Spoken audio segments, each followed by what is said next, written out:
நேயர்களுக்கு astro KS ஐயங்காரின் பணிவான வணக்கங்கள். இப்போது இந்த வாரமான 6/3/2023 12/3/2023 வரை உண்டான வாரத்திற்கு என்னென்ன பலன்கள் வருது அப்படின்றத பார்ப்போம். முதல்ல கோச்சாரம் எப்படி இருக்குது அப்படின்றத பார்ப்போம். கோச்சார பிரகாரம் காலபுருஷ தத்துவத்தின் பிரகாரம் முதல் ராசியான மேஷ ராசிக்கு ராசியிலேயே ராகு பகவானும், 2ஆம் இடமான ரிஷபத்தில் செவ்வாய் பகவானும், சப்தமத்தில் துலாத்தில் கேது பகவானும், இதை தவிர பார்த்தீர்களேனால் மகரத்தில் சனி பகவான், கும்பத்தில் சூரிய பகவானும் புத பகவானும் இருக்க, மீனத்தில் சுக்கிர பகவான் உச்சம் பெற்று குரு பகவான் ஆட்சியோடு இருக்கார். இந்த வாரத்தில் பார்த்தீர்களேனால் ஒரு மாற்றம்னு சொல்லக்கூடியது புத பகவான் அவர் 9ஆம் தேதி மார்ச் 9ஆம் தேதி அன்னைக்கு கும்பத்திலிருந்து மீனத்துக்கு போகிறார். இந்த காலகட்டத்தில் மீனத்தில் புத பகவான் நீச்சப்பட்டு போகிறார். நீச்சப்பட்டாலும் மிகப்பெரிய ஏற்றத்தை கொடுக்க போகிறார். ஏன்னா நீச்சப்பட்டு அது கூடவே ஆட்சி பெற்ற குரு பகவானும் உச்சம் பெற்ற சுக்கிர பகவானும் இருக்கிறதுனால நீச்ச பங்கமாகிறதுனால மிகப்பெரிய ஏற்றம் மாற்றம் எல்லாமே இந்த காலகட்டத்தில் வரப்போகிறது. இந்த மாத கிரகங்களை பற்றியும் சொல்லிட்டோம். இதை தவிர வார கிரகங்கள்னு சொல்லக்கூடிய, அதாவது தினமாக வேகமாக செல்லக்கூடிய அதிவேகமாக செல்லக்கூடிய கிரகமான சந்திர பகவானை பற்றி இப்போ பார்த்தோமே. ஆனால் சந்திர பகவான் இந்த மாதம், அதாவது இந்த வாரம் பார்த்தீர்களேனால் அவர் சிம்ம ராசியில் மக நட்சத்திரத்தில் ஆரம்பிக்கிறார். மக நட்சத்திரம் அப்படின்றது மிகப்பெரிய ஏற்றத்துக்கு உண்டானது. அதுவும் மாசி மாதம் மக நட்சத்திரம் அப்படின்றது மாசி மகம் மிகப்பெரிய பிரசித்தம். குரு பகவான் அதாவது வருஷத்துக்கு, அதாவது 12 வருஷத்துக்கு ஒரு தரம் சிம்ம ராசியில் குரு பகவான் வரும்பொழுது, மாசி மகம் வரும்பொழுது கும்பமேளா அதாவது மகாமகம் அப்படின்னு கொண்டாடக்கூடிய காலகட்டம். இந்த காலகட்டத்தில் 12 நதிகளும் எல்லா ஊற்றுக்களிலும் எல்லா நீர்களிலும் இருக்கிறதா ஐதீகம். அதனால் கண்டிப்பாக கடலில் குளிக்கிறது, அதாவது மாசி மகத்தன்னைக்கே எல்லா மாசி மகத்தன்னைக்கும் வருஷா வருஷம் கடலில் குளிக்கிறது, குளத்தில் குளிக்கிறது, தீர்த்த யாத்திரை சென்று தீர்த்தங்களில் குளிக்கிறது, இதெல்லாம் மிகப்பெரிய ஏற்றத்தை கொடுக்கக்கூடும். மாசி மகத்தின் என்ன விசேஷம் அப்படின்னு பார்த்தீர்களேனா, அதாவது பித்ருக்கள் தோஷம் இருந்தால் கண்டிப்பாக மாசி மகத்தப்போ அருகில் இருக்கக்கூடிய சிவன் கோவிலில் இருக்கக்கூடிய குளத்தில் போய் குளிச்சுட்டு வர்றது மிகப்பெரிய ஏற்றத்தை கொடுக்கும். கடலில் போய் குளிக்கிறது மிகப்பெரிய ஏற்றத்தை கொடுக்கும். இதை தவிர மாசி மகத்தினுடைய விசேஷம் அப்படின்னு பார்த்தீர்களேனால் பித்ருக்கள் தோஷம் நீங்கக்கூடியது அப்படின்றத சொன்னோம். குழந்தை இல்லாதவர்களுக்கு, அதாவது சைல்ட்லெஸ் கப்பல்ஸ்னு சொல்லக்கூடியவர்களுக்கு குழந்தை பிறப்பதற்கு வேண்டிக் கொண்டு இந்த நாள் அன்னைக்கு உபவாசம் இருந்து முருகனை வழிபட்டு செய்யக்கூடிய காலமாக இந்த காலம் இருக்கும். அவர்களுக்கு கண்டிப்பாக ஆண் குழந்தை பிறக்கக்கூடிய வாய்ப்புகள் மிகவும் அதிகமாக இருக்கும் அப்படின்றது ஜோதிஷத்தில் சொல்கிறாங்க. புராண காலங்கள்லையும் இதை பற்றி சொல்லியிருக்காங்க. உங்களுடைய தோஷங்கள் நிச்சயமாக சந்தோஷமாக மாறக்கூடிய காலகட்டமாக இந்த காலகட்டம் அமையும். இதை தவிர பார்த்தீர்களேனால் மாசி மகம் 6ஆம் தேதியே வருது. 7ஆம் தேதி அன்னைக்கு பௌர்ணமி. இந்த பௌர்ணமி அப்படின்றது மிகப்பெரிய யோகம் கிடைக்க போகிறது. 7ஆம் தேதி பூர நட்சத்திரத்தில் பௌர்ணமி வருது. இந்த வாட்டி பூர நட்சத்திரத்தில் பௌர்ணமி, மாசி மகம் தான் ரொம்ப விசேஷம். அதுக்கு அடுத்தது பூரம், அதாவது மாசி மாதத்தில் பார்த்தீர்களேனால் சந்திர பகவான் சப்தமத்தில், அதாவது சூரியனுக்கு சப்தமத்தில் இருக்கும்போது 180 டிகிரியில் இருக்கும்பொழுது மாசி மகம் வர்றது. இந்த காலகட்டத்தை மிகப்பெரிய ஏற்றமாக கொண்டாடுறோம்.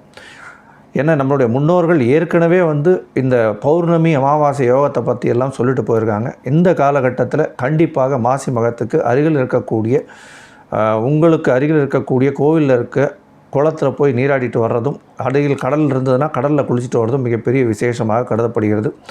அந்தணர்களுக்கு சாப்பாடு சமைச்சு கொடுக்கறதும், அவருக்கு கொடுத்ததுக்கு அப்புறமா சாப்பிட்றதும் மிகப்பெரிய ஏற்றத்தையும் மாற்றத்தையும் கொடுக்கும். சரி, இந்த சந்திர பகவான் பார்த்தீங்களேனால் உங்களுக்கு இந்த வாரத்தில் பார்த்தீர்களேனால் மக நட்சத்திரம் சிம்ம ராசியில் ஆரம்பித்து துலா ராசி, அதாவது விசாக நட்சத்திரம் வரலும் போகிறார்.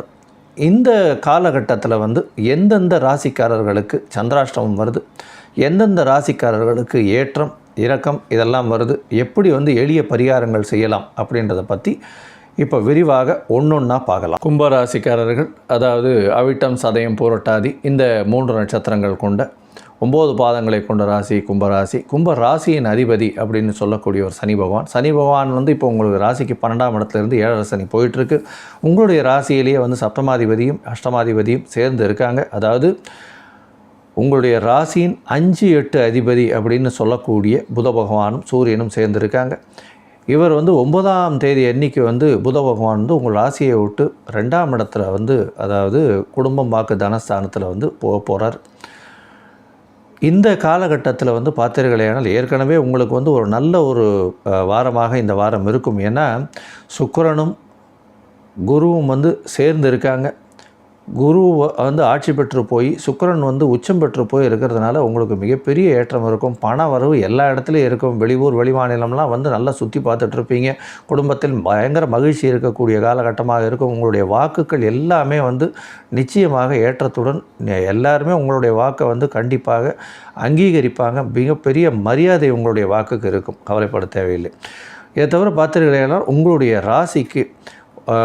ராசியிலிருந்து அஷ்டமாதிபதின்றவர் வந்து 2ஆம் இடத்துக்கு போய் அவரே வந்து நீச்சப்பட்டும் போகிறாரு. நீச்சபங்க ராஜயோகம் அடைகிறாரு. அதனால் வந்து மிகப்பெரிய ஏற்றம் இருக்குது. 8ஆம் இடத்தையும் பார்க்கறதுனால திடீர் பண யோகங்கள் வரும். எந்த இடத்துலேருந்து வருதுன்னே தெரியாமல் திடீர்னு வந்து ஒரு புதையல் மாதிரியோ வெளியிலிருந்து வரக்கூடிய பணங்கள் வந்து எப்படி வரும் அப்படின்றது தெரியாத அளவுக்கு வந்து திடீர்னு வரக்கூடிய காலகட்டமாக இந்த காலகட்டம் அமையும். இதை தவிர பார்த்தீர்களேனால் உங்களுடைய ராசிக்கு இந்த வாரம் அதிவேகமாக செல்லக்கூடிய கிரகமான சந்திர பகவான், அதாவது ராசிக்கு 6ஆம் அதிபதியானவர் மிக வேகமாக செல்லக்கூடியவர் வந்து உங்களுடைய ராசிக்கு 7ஆம் இடம் அப்படின்னு சொல்லக்கூடிய மக நட்சத்திரம் சிம்ம ராசியிலிருந்து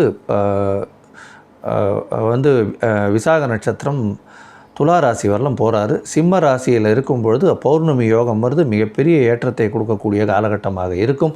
உங்களுடைய ராசியிலே சூரியன் இருந்து சப்தமத்தில் வந்து சந்திரன் இருக்கிறது வந்து மிகப்பெரிய ஏற்றத்தையும் மாற்றத்தையும் உங்களுக்கு கொடுக்கும். எந்த ஒரு விஷயத்திலும் வந்து உங்களுக்கு ஏற்றம் இருக்கும். உங்களுடைய உடல்நிலையில் மிகப்பெரிய மாற்றங்கள் இருக்கக்கூடிய காலகட்டமாக இருக்கும். உங்களுடைய முயற்சிகள் அனைத்தும் வெற்றி பெறக்கூடிய காலகட்டமாக இந்த காலகட்டம் நிச்சயமாக அமையும். கவலைப்பட தேவையில்லை. இதற்கு பிறகு பார்த்தீர்களேயானால் இந்த வாரம் வந்து 6ஆம் அதிபதி 7ஆம் இடத்துல இருந்து 6ஆம் தேதி மற்றும் 8ஆம் தேதி 6ஆம் தேதி 7ஆம் தேதி 8ஆம் தேதி காலத்தால் ஒரு 6 மணி வரலாம் இருக்கார். இந்த காலகட்டத்தில் கூட்டுத் தொழிலில் மிகப்பெரிய வெற்றி ஏற்படக்கூடிய காலகட்டமாக இருக்கும். கணவன் மனைவியிடையே நிச்சயமாக அந்யோன்யம் தொடரக்கூடிய காலகட்டமாக இருக்கும். வேலைக்கு எதிர்பார்த்து கொண்டிருப்பவர்களுக்கு வேலை கிடைக்கக்கூடிய வாய்ப்புகள் மிகவும் அதிகமாக இருக்கக்கூடிய காலமாக இந்த காலகட்டம் அமையும். கவலைப்பட தேவையில்லை. கடனுக்கு எதிர்பார்த்து கொண்டிருப்பவர்கள் கண்டிப்பாக கடன் கிடைக்கக்கூடிய காலகட்டமாக இருக்கும். எதிரிகள் அற்ற காலகட்டமாக இந்த காலகட்டம் நிச்சயமாக இருக்கும். இதற்கு பிறகு பார்த்தீர்களேன்னா 8ஆம் தேதி காலத்தால் 6 மணியிலிருந்து 10ஆம் தேதி சாயந்தரம் வந்து ஒரு 3 மணி 4 மணி வரலாம் பார்த்தீர்களேனால் உங்களுடைய ராசிக்கு 8ஆம் இடத்துல வந்து சந்திர பகவான் வரும். சந்திர பகவான் 8ஆம் இடத்துல வர்றது சந்திராஷ்டமம் அப்படின்னு சொல்கிறோம். இந்த காலகட்டத்தில் பார்த்தீர்களே புதிய முயற்சியை எடுக்காமல் இருப்பது நல்லது. வெளியூர் வெளிமாநிலம் செல்லாமல் இருப்பது மிகவும் நல்லது அப்படின்றோம். ஏன்னா புத்தி வேதளிக்கக்கூடிய காலகட்டமாக இருக்கும். அதனால் வந்து நீங்கள் இந்த சந்திராஷ்டம காலகட்டத்தில் கண்டிப்பாக புதிய முயற்சிகள் எடுக்க வேண்டாம் அப்படின்றத சொல்கிறோம். இந்த சந்திராஷ்டம காலகட்டத்தில் வந்து புதிய முயற்சிகள், ஒருவேளை நீங்கள் ஏற்கனவே வந்து வெளிநாட்டுக்கெல்லாம் ஃப்ளைட் புக் பண்ணிட்டாங்க, இது இப்போ வந்து சொன்னீங்கன்னா எப்படி சார் அப்படின்னு சொன்னீங்களே, ஆனால் ஒரு சந்திரனுக்கு பரிகாரம்னு சொல்லக்கூடிய ஒரு பசும்பால் ஒரு 1/2 டம்ளர் சாப்பிட்டுட்டு செய்வதன் மூலியமாக சந்திராஷ்டமத்தினுடைய தாக்கத்திலிருந்து கண்டிப்பாக கம்மியாகக்கூடிய வாய்ப்புகள் மிகவும் அதிகமாக இருக்கும்.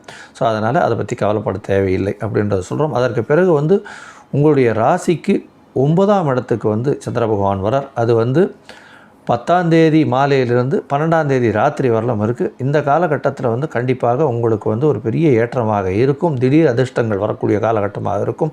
பண வரவுகள் அதிகமாக இருக்கக்கூடிய காலகட்டமாக இருக்கும். உங்கள் தந்தை உடல்நிலையில் கொஞ்சம் வந்து ஜாகிரதையாக பார்த்துக்கிறது மிகவும் உத்தமம். அதாவது தந்தையின் உடல்நிலையில் வந்து கொஞ்சம் வந்து செட்பேக் இருக்கக்கூடிய காலகட்டமாக இருக்கும். கொஞ்சம் ஜாகிரதையாக பாருங்கள்.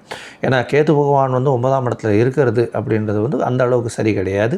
சந்திர பகவானும் சேர்ந்து இருக்கிறதுனால கண்டிப்பாக உங்கள் தந்தையின் உடல்நிலையில் பிரச்சனை வரக்கூடிய காலகட்டமாக இருக்கும்.